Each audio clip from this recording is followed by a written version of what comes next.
Hello, my name's Jules. Welcome to The Secret Mind. Today I'm going to start covering some medical topics. So I've just picked one that's caught my eye, and this is a sort of rough experiment in how to present it as quickly as possible. So although I've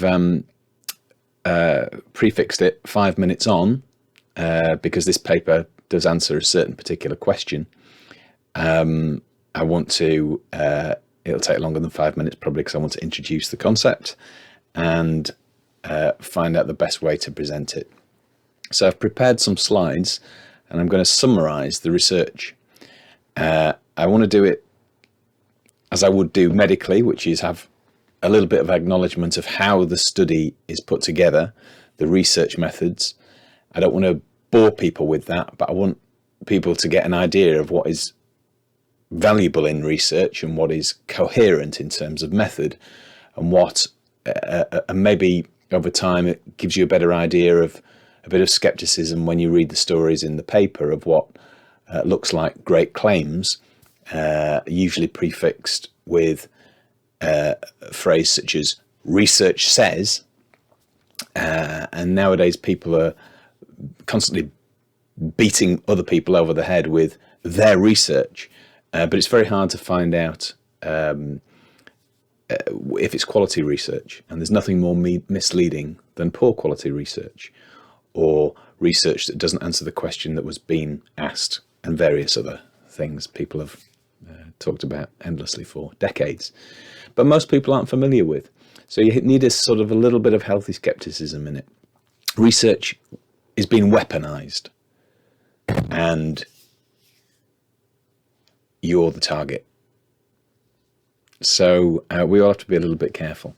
And if I've picked wrong research, you can pick me up on it and tell me where it's wrong. All research is limited. Every research paper finishes with the words, more research is needed. Everything is incomplete. We're just trying to build a slightly more complete story, and then you take useful things from it. This is not an earth-shattering study. It's about what lifestyles should we have. You know as well as I what sort of lifestyles we should have had.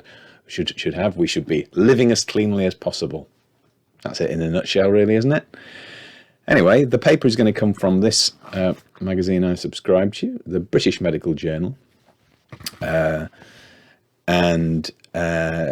it was looking at something online that reminded me I hadn't read the magazine yet, so I went to look at this paper and I thought it was quite a good starter, because there are things in it that are a little bit visual. So here we go. This is A Secret Mind, medical section.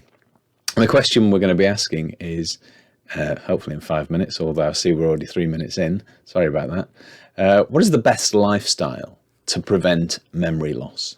Something surely everybody is interested in, something that people may have relatives that they see with failing memories and worry about their own future as well as about their relatives. Is that going to happen to me? Is there anything I can do about it? The answer I'll give you, so you've got an answer within 5 minutes, is yes, there is a lot you can do about it. So ultimately the question is, are you going to? Are we going to? Am I going to? Memory is a fundamental function of daily life that continuously declines with increasing age. You get older, it gets worse. And I'm going to skip to the chase. I don't want to keep you waiting. These are the results of this test that I'm about to go into in a bit more detail. And this pink band shows the decline over, the study was a 10-year study between 2009 and 2019. And this is how long it takes papers to appear in journals. So that's finished in 2019. It's only been published in 2023. So this is the process why research takes a long time to produce. Anyway, there we are. Maybe it's been put in other journals as well, but it takes time to do big studies, and this was a big study. And bigger is better. So this shows, as you can see on the y-axis, the estimated change in memory function. So memory is deteriorating in everybody over this decade that they look at, but the blue lines, or the pink mauve lines, are deteriorating less than the dark pink lines, which are going down quite badly. Now, of course, and if you look at the 2019 thing, the gap gets wider and wider. These are people with worse lifestyles, having worse memory. And of course, can you imagine that when you're older, those gaps are much more meaningful, much more important, might have much more impact on your daily life and quality of life. So this is the thing, you get sort of almost exponential benefits in later life. So it's no use people going around saying you often hear, oh, I don't expect to live that long, or and not thinking. You've got, to some extent, you've got to think for the future a little bit, because you want to retain quality of life. So this was a study which was done in China, of all places. So they're called the COAST, the China Cognition and Aging Study. Now, I'm going to tell you something about the methods. I'll try and whiz through it, but it's important you get an idea if this is credible. N, that's the number of participants, 29,000.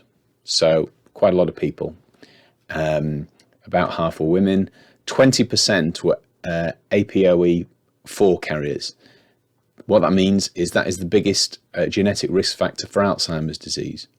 So one of the questions is, if you think you are more likely than somebody else to get Alzheimer's disease, or if you've had the test, or you're worried about your family history, do these conclusions apply to you? The answer, as you will see, is yes, they most certainly do. So 20% of these people happen to be carrying that gene. So, and memory decline, they did find, did occur faster in people with this tendency towards Alzheimer's disease. However, participants with that tendency had favourable and average lifestyles, who had favourable and average lifestyles showed slower memory decline. So they weren't defined by their genes. They could do something about it with their lifestyle. Now, the participants in this weren't entirely perhaps representative of you and I. Don't let that discount the study, because I think you'll find that the conclusions are universal. But it's a valid point. These were done on inhabitants of China, north, south and west. Now, they did try and mitigate the differences, because these different provinces of China represent different characteristics, different degree of urbanization, different economic status, dietary patterns and cultural social differences. So within China, they tried hard to get lots of different types of people. People who lived near, 25 McDonald's, and people who didn't. So they did get a broad range, but you may argue, well, that's not my demographic, but that would be I wouldn't dismiss the research on those grounds alone. Now, they looked at 6 modifiable lifestyle factors: physical exercise, diet, drinking, smoking, cognitive activity, and social contact. So it's the usual suspects. And you're going to know the results of this study. You do more of the good things and fewer of the bad things, and your outcome is better. But this is proving it, and they were looking at this in a combined way, which they're claiming is a study that hadn't been done before. Everybody looks at one individual factor. They were putting it together. You will find at the end of this that their conclusions are that they can't therefore tease out the importance of each factor or the relative importance. But I would ask you, does that really matter? The fact is that these may have combined effects with each other, that combine for more of an cumulative, almost maybe exponential factor. They don't claim that, but I think I would suggest to you that might be likely. Now, for physical exercise, everybody uses a different parameter when you're talking about exercise. They used weekly frequency and total time of at least 150 minutes of moderate or 75 minutes of vigorous activity per week. That's the healthy factor they're taking. So they're not looking at every grey area in between. They're taking this as the healthy factor. So ask yourself this question: are you doing that? If you were in this study, which category would you be in? Would you be in the people who don't move or the people who do move? Well, if you're not doing 75 minutes of vigorous activity per week, you're in the non-movers.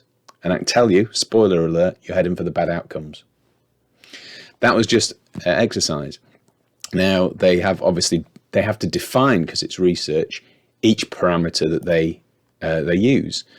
So the remaining 3 lifestyle factors, let's bring this up a little bit, see if this works. Can I bring this closer to you? Yes, with a pink border. There you go. Were deemed 3 lifestyle factors were deemed healthy based on the top 40% of the population district. Right. So for diet, they're looking at 12 food items. So usually this is done on diaries. It's taking people's word for things. No one's sticking a video camera and putting them in Big Brother for 10 years. So what are the good things? Fruits, vegetables, fish, meat, dairy products, salt, oil. Okay, maybe they're not just looking at good things. They're looking at some of the naughty boys as well. Dairy products, salt, oil, eggs, cereals, legumes, nuts, and tea. Now for cognitive activity, writing, reading, playing cards. I did say this was in China, so playing mahjong and other games. And separately is social contact. That's participation in meetings, parties, visiting friends or relatives, traveling and chatting online, does include online stuff, engagement, and all the frequencies of those events. So, and for the food stuff, they liked healthy when you tick 7 of the 12 good boxes, and when they engaged in cognitive activity or social contact at least twice a week. So that is what they're looking for as a factor. For smoking, these were people who never, characterized as smokes currently, never participants who smoked less than 100 cigarettes in their lifetime, or used to smoke, which they defined as 3 years before. So you're a smoker unless you've given up for 3 years. Start now. Never or former smoking was deemed a healthy lifestyle factor. So they took it in a very binary way. They're not taking it depending on exactly how many cigarettes, because they had enough on their plate for that. For alcohol consumption, the current frequency and volume of alcohol consumption were recorded. Individuals were characterized into never drinking, low to excess drinking. That's 1 to 60 grams of alcohol consumption a day. I'm not used to thinking of it in grams, so make your own mind up what that is, or Google it. And heavy drinking, more than 60 grams a day. The category of never drinking was deemed a healthy lifestyle factor. So these are the research methods, and also how they look into it. They did neuropsychological tests to determine cognitive status. So already the method is becoming more credible. What sort of tests? The global cognitive function used the mini mental state examination. Great. Most medics will know about that. They'll have heard of it. They'll probably do it quite a lot. So that is a credible test that most medics would have come across before. If you haven't, I can tell you it's standard issue. So me reading the paper, that's a little bit reassuring. Patients who scored less than 26 were suspected of cognitive impairment, and they'd get sent off for more physical and neuropsychological testing. So all sounds pretty credible. They needed neurologists were masked to the genetic results, so that's important. Masking. This is like a blinding, so the researchers don't prejudge, even subconsciously, the test, depending on their own personal interests and possible personal biases. Dementia was diagnosed on the context of at least 2 neurologists using DSM-4 criteria, standard American big book of diagnosis. So they had rated. So they rated all things, and they did. And this is how proper research is done. So it looks credible, feels right. And they were followed up for 10 years. So a pretty good number of people for a pretty good length of time, looking at these 6 lifestyle factors, and the exercise, the social contact, cognitive activity, smoking, and alcohol. And these were the results. And this is a nice picture from Medscape. No great shocks, but a nice little look at it. These are the modifiable life factors. These are the things we all kind of know already, and we kind of need to keep looking at. But this is purely in relation, remember, to memory decline. You'll have seen these probably based on risks of heart disease or even cancers, some of them, and yet this is memory. So all these messages always telling us the same thing. Right up here at the top, Not smoking. Does anything more need to be said on that? It's the single worst thing you can do for your health. Physical exercise. Do some. Find out what works for you. It might need to change per season, depending on what part of the world you live in, how close you are to the gym, swimming pool, or traffic, bike tracks, healthy diet. Always we have to readjust that. We'll have just thought about that again at New Year. So more fruit and vegetables, isn't it? Let's keep it simple. And social contact. That's what I like about this one. This is part of keeping you brave and life. Social contact. What are people? People are the pain and the pleasure of the world, aren't they? They're annoying, but they're also entertaining. They keep us alive and challenge ourselves to do that. And the human being needs it. We need that social contact. So we have to go and find it when it leaves us, or when we live it, and when our life changes in fundamental ways. Reducing alcohol consumption. Nobody probably needs to drink alcohol every day. If you're drinking it every day, have a look at having a break day in between. Have a look at just drinking in company. Have a look at the amounts that you're drinking. And maybe consider retiring forever the evil beast that is white wine. You know who you are. And this is cognitive abilities, which is always a bit of an interesting one, because all sorts of claims have been made for brain training with apps and games, which I think have generally been fairly dubious. But there we go. They don't break these down too much. I'm not sure I have a figure on that alone, but anyway. So few studies, they claim, have conducted the combined effects of these multiple lifestyle factors on memory decline. So they say comparison of each factor to memory decline has been a challenge. They haven't really set out to do that. They've looked at one thing rather than the other. Fair enough. So they claim this is this large scale study. Is it large? Yes. 10 years, 29,000 people. Yeah. Is the first to our knowledge, to estimate the effects of different lifestyles, the APOE4 status, that's the tendency for Alzheimer's disease, and their interactions on longitudinal memory trajectories. Longitudinal is throughout life. Horizontal studies, on the other hand, are taking a slice and seeing what every 20-year-old is doing, or what every 40-year-old is doing. This followed people throughout a decade of their life. More difficult to do, takes a lot longer.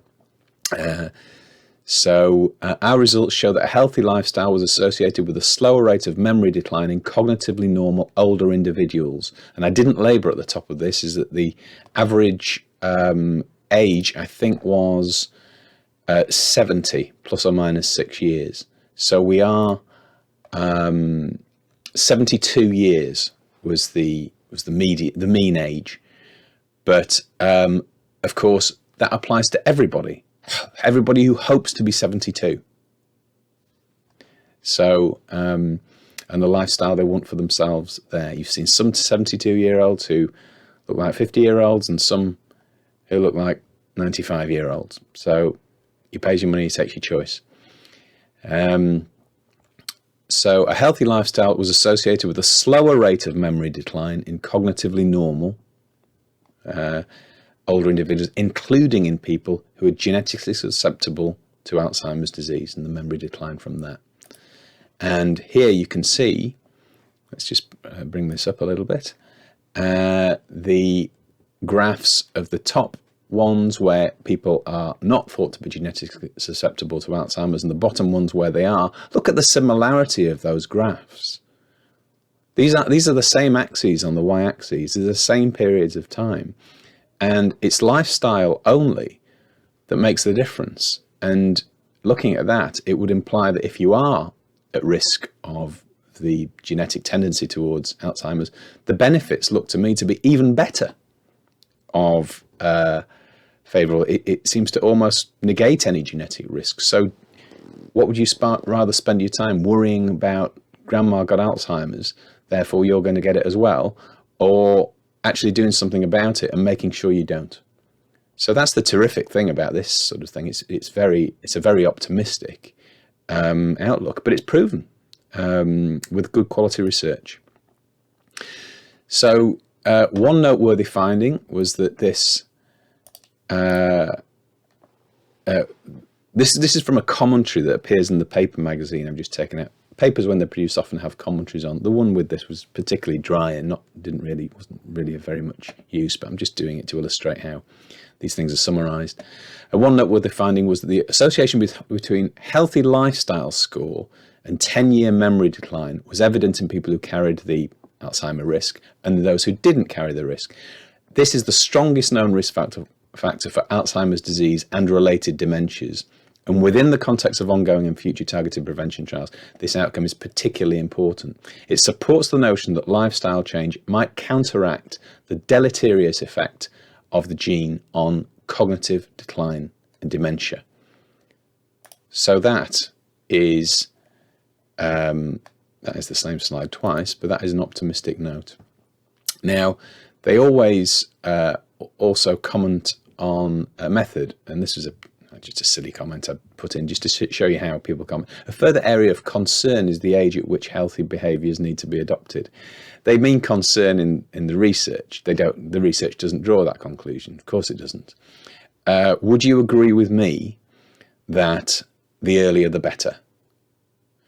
And certainly you can get away with a lot when you're in your 20s and your 30s. I've just been down the local pool and overhearing all the students talking about how much alcohol they drink, and I was thinking to myself, yeah, you can at that age. It's later on it starts to take a bit of a toll. I'm not recommending it, but you can get away with things for a while.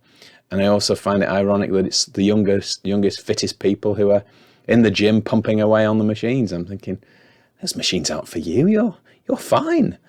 So as you feel less inclined to do things as you're older, the advantages are much more.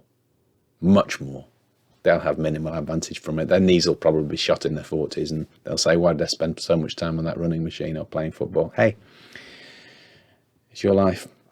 But for the rest of us, doing anything has a distinct advantage. So the sooner the better. Even at 70 or 80, it's not too late to start doing some things. You've just got to be a bit careful about overdoing it too much at that point. But certainly 40s and 50s, got to be getting stuck into these things, deciding if you're in control of the alcohol or it's in control of you. Are you in control of the smoking? Usually smoking controls people. Alcohol, most people can sort of decide whether they take or leave it. But yeah, you've got to make the positive things addictive as rather than the horribly negative things. So you've got to move. Just move. Don't do what I'm doing, sitting in a chair talking to you. I mean, don't do that. So yeah. So further research is needed. So just the sooner the better. And this is, I'm just going to put this graphic in front of you again. These are the 6 modifiable lifestyle factors if you want to preserve your memory. If you don't, forget about it. But if there's anything you can do on this score, then you've only got one question left, which is, what change are you ready to make?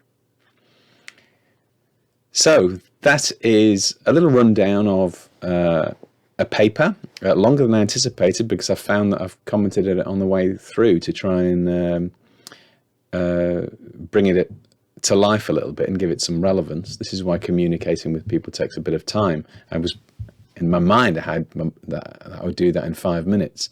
But of course, people have said for years that you can do a GP consultation in 10 minutes. Some doctors even believe it. I'm sorry to report. There's nothing I can do for them. But there we go. So if you want to see more of that, let me know. You might want to comment. Nobody ever comments on these things, so you might want to comment if that's useful. I'm going to be doing it anyway, but I'm going to be picking the topics. But you can help pick them. So comment if you subscribe. If people watch this or are interested in it, then I'll do more of them, because I'm a month and a half into this channel now, going to probably start veering in the direction of certainly more medicine, more hypnosis. We could do hypnotic interventions for all 6 of these things. What were they again? They were certainly not smoking, Exercise, healthy diet, social contact is an activity, isn't it? You just got to join up to something and go and do something. Alcohol could definitely do a hypnotic intervention on. Cognitive activities, these are just things you spend your time doing. But yeah, any motivation can be increased through hypnosis and hypnotherapy. So I'll probably tie these things in over time. But here I wanted to focus on new medical research. There'll be more to come. Thank you for watching. And for now, here is your question. What would you say is your answer? See you tomorrow.